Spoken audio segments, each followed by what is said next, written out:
Welcome back to All About Food. If you're new here, hi, I'm Christie. For today's video, we're going to cook chicken in creamy mushroom sauce.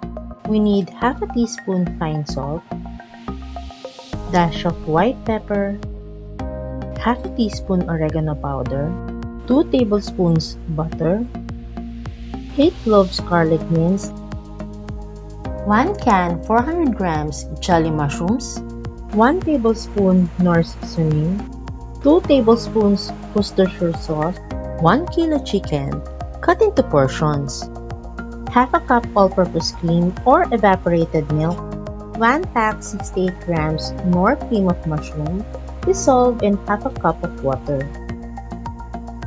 1 cup of water, ladle spoon,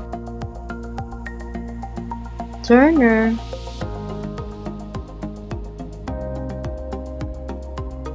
and a pan. Preheat your pan. Put your butter.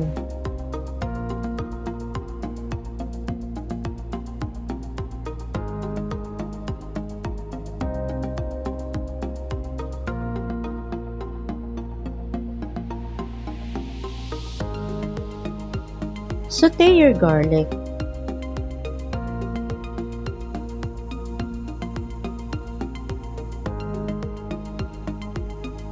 Sauté your garlic until light brown.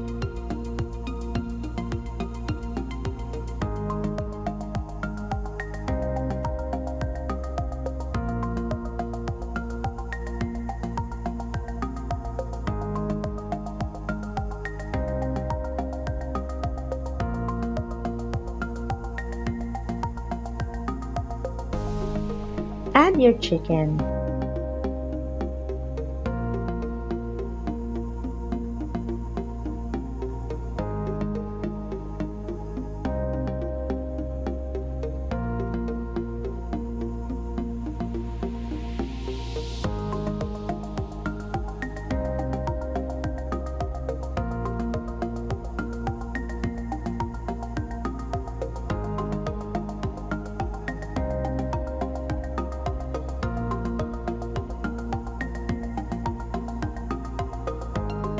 Add some Worcestershire sauce, Knorr seasoning, oregano powder, a dash of white pepper, and fine salt. Add gradually throughout your cooking.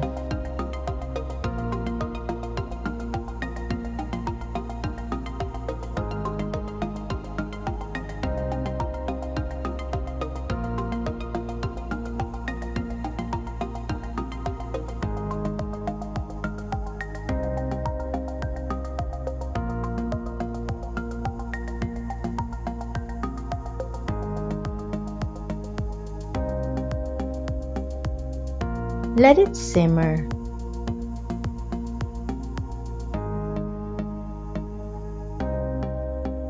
Then add your water.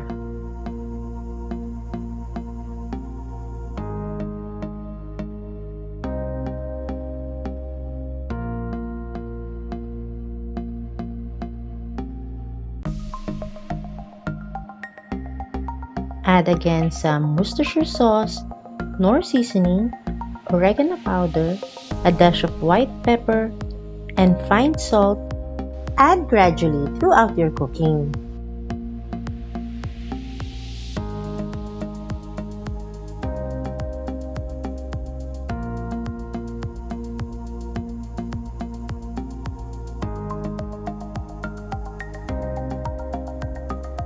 Let it boil and simmer for 30 minutes or until your desired tenderness of the chicken.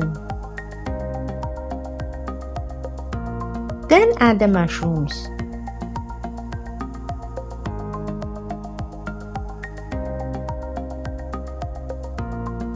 Let it simmer.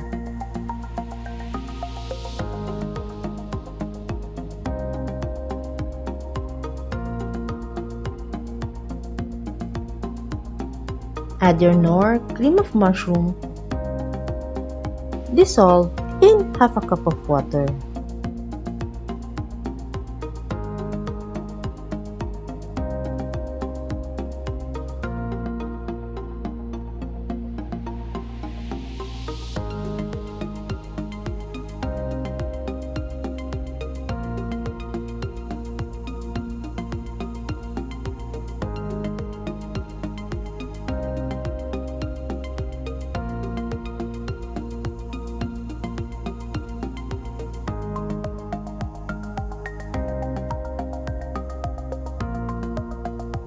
To know more about this and other recipe, you may follow me on Facebook and Instagram.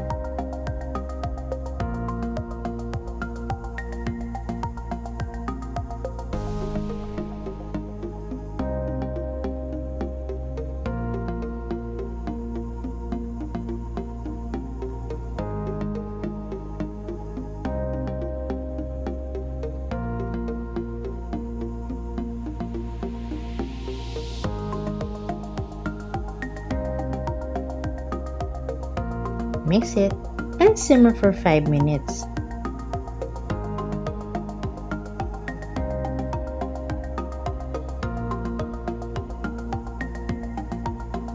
Add your all-purpose cream,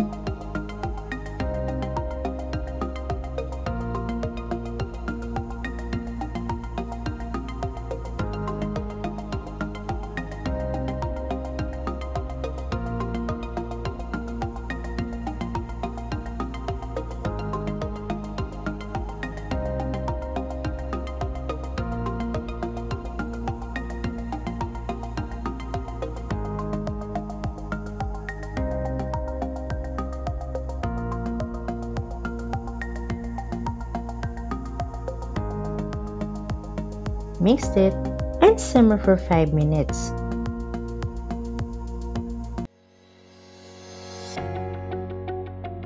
Our finished product, chicken in creamy mushroom sauce. If you are looking for food delivery service here in Rizal, please visit Magnoliachicken Food Services. The link is in the description down below. Thank you very much to all my subscribers. If you like this video, please give it a thumbs up. Please consider subscribing to my channel if you're new here. Hit the notification bell so you'll be notified every time I post a new video. Have a great day. Thank you for watching.